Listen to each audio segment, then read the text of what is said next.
Welcome back to the deep dive.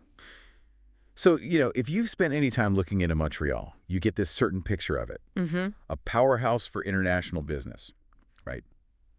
You hear about the tech hubs, the world-class universities. It feels like a city of very serious traditional commerce. It does. That's the reputation. But the sources you sent over, they tell a much, much deeper story. Yeah. They reveal that Montreal's global influence isn't just driven by finance.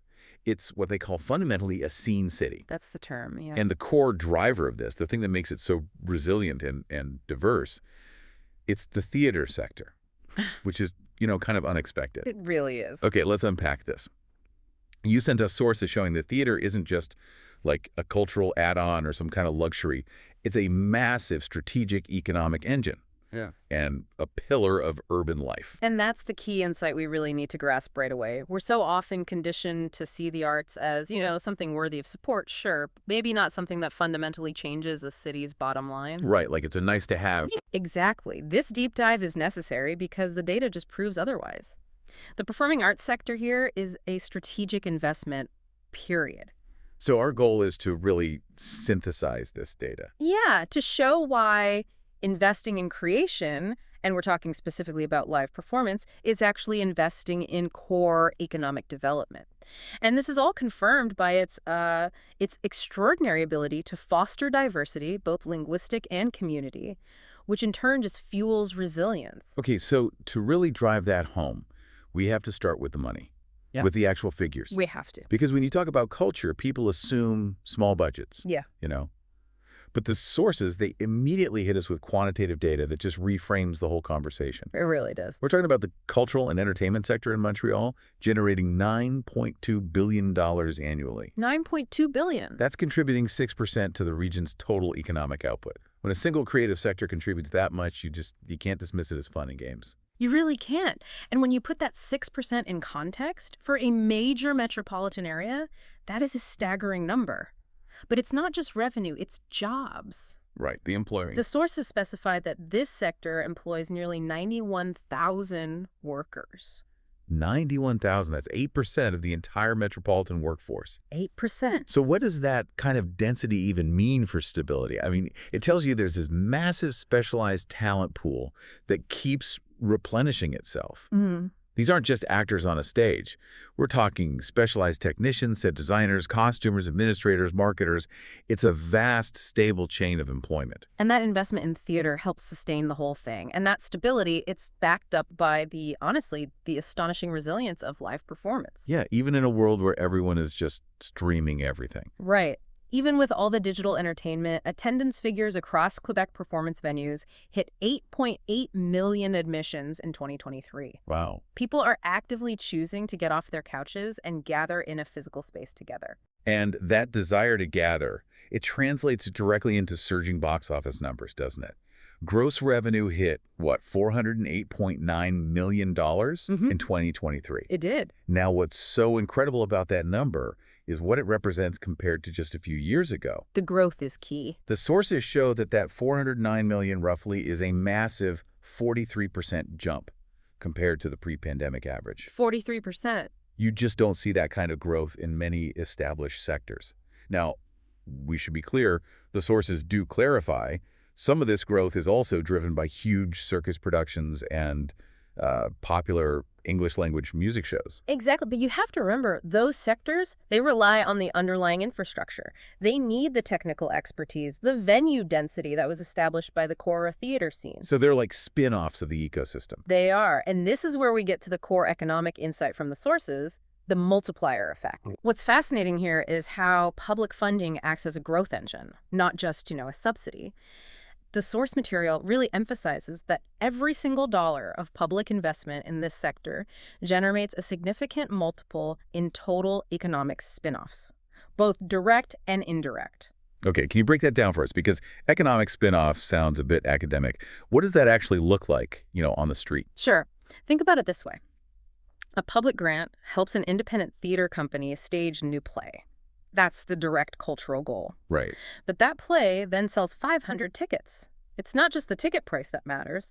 Those 500 people, they drove downtown, they paid for parking, they had a pre-show dinner at a local restaurant. Maybe a drink afterward at a bar nearby. Exactly. They took a cab or public transport home. All of that spending happens because of the play. So the $1 of public investment, which was maybe meant to, I don't know, pay for a spotlight rental, it actually generated maybe $5 or $10 in localized revenue for the parking garage, the bistro, the bartender. Precisely. That means investing in creation generates a financial return that far, far exceeds the cultural objective alone.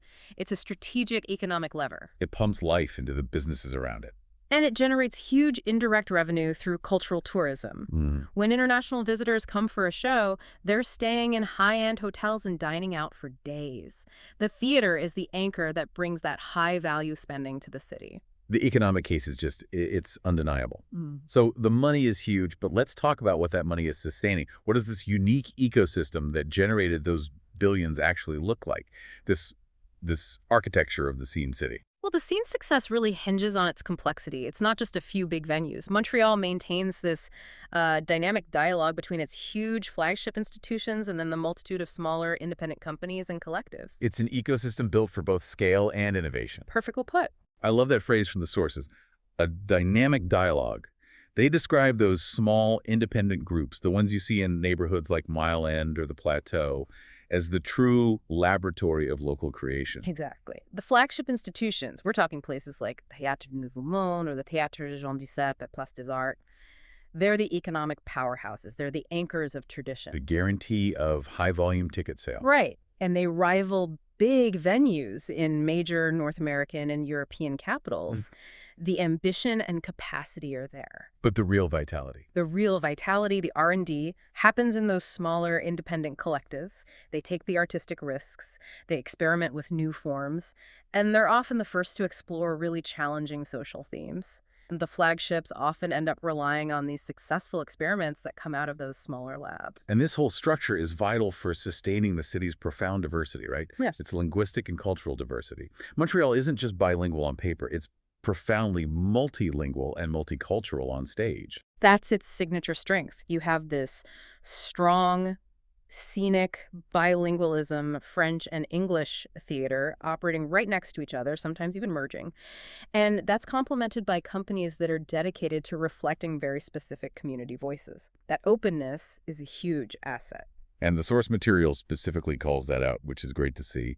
The sources highlight organizations that ensure the stage truly reflects the city. We're talking about Ondanak, which is a vital indigenous company, and the company Théâtre Creole, which brings Afro-descendant narratives to the mainstream stage. And that commitment to inclusive storytelling is so powerful. It's not just, a social benefit. It's an economic driver. It broadens the audience. It deepens the relevance of the art. Of course. When the stage reflects the community buys tickets and joins the conversation. And on the institutional side, you have this really significant English language presence, anchored by historic venues like the Centaur Theatre Company right in Old Montreal. Right in the heart of it. And the Segal Center for Performing Arts. The sheer density of what's on offer, French, English, and all these diverse multilingual productions, it's living proof of this whole dynamic. It really is. Okay, so this complex ecosystem is then, once a year, just massively amplified by special events. The festivals are like accelerants, pushing the sector's impact way beyond the regular season. Yes. And here's where it gets really interesting. Because Montreal seems to have mastered two totally contrasting styles of festival. And that contrast, it perfectly illustrates Montreal's duality. It's both a global exporter and this hyper-local incubator. The sources detailed two core events, the Festival Transmérique, or FTA, and the Saint-Ambroise Fringe Festival. So let's start with the FTA. This is the sophisticated high-end event, right? Precisely. The FTA is all about international outreach. It's the annual meeting place for contemporary creation in dance and theater, and it's designed specifically to attract hundreds of international professionals, media reps, producers, buyers. So it's an export showcase. An elite export showcase for Montreal talent. And this creates significant cultural business tourism. These are the high-value visitors. They're staying in the nice hotels. They need specialized services. The FTA doesn't just entertain. It generates lucrative contracts, and it boosts the city's status on the world stage. And then on the complete other end of the spectrum, you have the Fringe Festival, the perfect foil to the FTA's global business focus. It is. It's the artistic Wild West. It's the street-level creative laboratory. The Fringe is built on independence, accessibility, and non-censorship. It provides a really low-cost platform for experimentation for emerging and independent artists. It's where new ideas are born without the pressure of a major box office. And what's its social impact? Oh, immense. It's concentrated in the Plateau and Mile End, and it animates entire streets, sidewalks for weeks. It creates this vibrant, festive atmosphere. It helps consolidate neighborhoods like Boulevard Saint-Laurent as these essential creative hubs. It draws crowds that might not otherwise go to that area. So you have the FTA, which is basically an international trade mission for culture, generating high-end business. Yes. And you have the Fringe, which is the grassroots R&D department and neighborhood animator. It sounds like Montreal is deliberately fostering both ends of the spectrum. They recognize both are essential. That's a great way to put it. Okay, let's transition now to the benefits that go beyond the figures, the impacts on the social fabric. The sources really emphasize that theater acts as this powerful social lever, connecting people and encouraging critical thought. That's a crucial aspect, especially today in the digital age. Theater serves as an irreplaceable place for physical gathering, for dialogue, for critical reflection. Yeah. It actively addresses social, political, human themes that, they stimulate citizen debate. It forces us to confront difficult ideas together in a shared space. And some institutions are actively building that. Absolutely. We see social cohesion being deliberately fostered by places like Théâtre Denise Pelletier. It's renowned for offering educational programs and workshops for youth. They aren't just selling tickets, they are actively training the next artistic generation, and, just as important, training an informed, critically thinking audience. It's a direct contribution to civic education. It is. And this sector is an absolute necessity for urban quality of life. The sources note that, 37% of sector jobs are heavily concentrated in just one area, Ville-Marie, the downtown borough. And that concentration has real, measurable benefits for the environment around it. Think of it as like urban safety insurance. The presence of these theaters ensures that streets stay animated and active long after 5 p.m. after the offices have all closed. Right, no more dead zones. Exactly. This continuous animation contributes directly to neighborhood safety and attractiveness. Theaters act as these unique, reliable anchors that give specific areas a lasting, desirable identity. It's an essential part of any development strategy. So when a city invests in a new theater, it's not just funding a playhouse. It's investing in making a street corner safer and making the local coffee shops and bars more profitable. Exactly right. And finally, all this activity, it strengthens Montreal's soft power globally. The sources confirm the city is a world-class cultural exporter. International tours of Quebec productions, participation in foreign festivals, it all showcases the talent of Montreal's creators worldwide. It projects this powerful image of a sophisticated, creative, and critical city onto the global stage. That's it. The sources we dove into today are just remarkably consistent. Yeah. They firmly establish that theater is not some cultural amenity. It's a foundational pillar of Montreal's identity and its prosperity. It's a nexus. It's a nexus of hard economic strength, deeply rooted cultural diversity, and social health. So what does this all mean? It means the traditional view of funding the arts as, like, charity, it needs to be thrown out. Investment in this sector is a strategic one in sustainable tourism, in robust economic development, and crucially, in the enrichment and health of the entire metropolitan social fabric. The numbers really do speak for themselves. The information is compelling, absolutely. And given that hard data on economic spinoffs, the proven multiplier effect on local businesses, and the confirmation that theater jobs act as anchors for urban safety and neighborhood vitality, it raises an important question for you to consider. Okay. If we accept that investment in the performing arts is a strategic investment in urban safety and economic vitality, then what other cultural sectors in our major cities, local museums, independent music venues, maybe even community libraries, what other sectors might be similarly undervalued as essential engines of civic life instead of just being dismissed as, passive leisure activities? A question worth taking with you next time you walk past a theater. That's all for this deep dive.